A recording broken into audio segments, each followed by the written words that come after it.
All right, let's talk about the current rental market. So to understand today's market, we got to understand history a little bit. Seasonal rental demand, of course, this has remained true for a number of years, and typically it's based around people moving. Our peak here in Prescott Valley, the Quad Cities, July, usually the most people move. As we head into the fall, August, September, October, things start to slow down, which makes sense. Families are positioned in school, college students are settled in, going to school. Everybody's kind of moved. As we head into the winter, of course, Thanksgiving, Christmas, New Year's, nobody wants to move. So things slow down typically. And then if we look at it historically, 2005, 4 or 5 was our peak for real estate. We were really cranking along. Everybody knows the crash happened. Depending on your local market, 10, 11, 12, somewhere was the bottom. Here locally, we were like 30% vacant on rentals. And then of course we climbed out for the last decade and hit the COVID peak.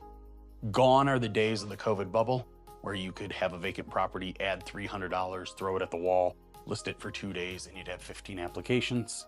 We are currently over that hump, and we are somewhere headed in a slowdown.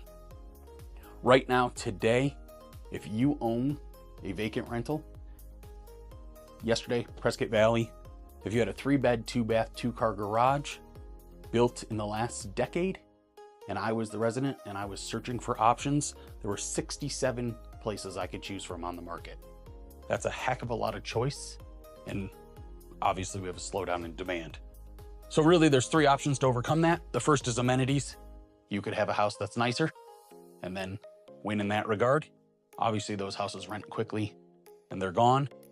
The second is price. You can either reduce your price or be the most competitively priced and win the business that way.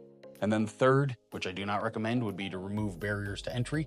So you could loosen your standards, you could take more pets, you could take people who have lower credit scores or criminal convictions or any of those sorts of things, or not screen people altogether.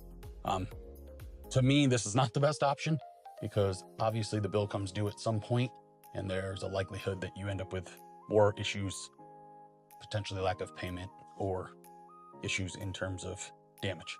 So for me, the number one place to win is price. And really what we're seeing, right, is a stair step down in pricing.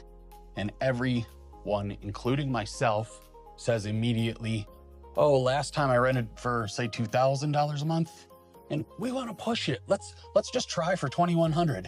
Well, first of all, that's the wrong direction. That's going up when we all know the market's going slightly down. It's softening a little bit. There's more inventory, there's more choice. So rather than beat it and be like, okay, we'll take 19 and we'll have the best property on the market and we'll get rented right away and we'll be in the best position, we all go here. And then we sit on the market and we wait, when really we just need to jump ahead, be the best price for the best product, and get our place rented as fast as possible. Thanks for watching.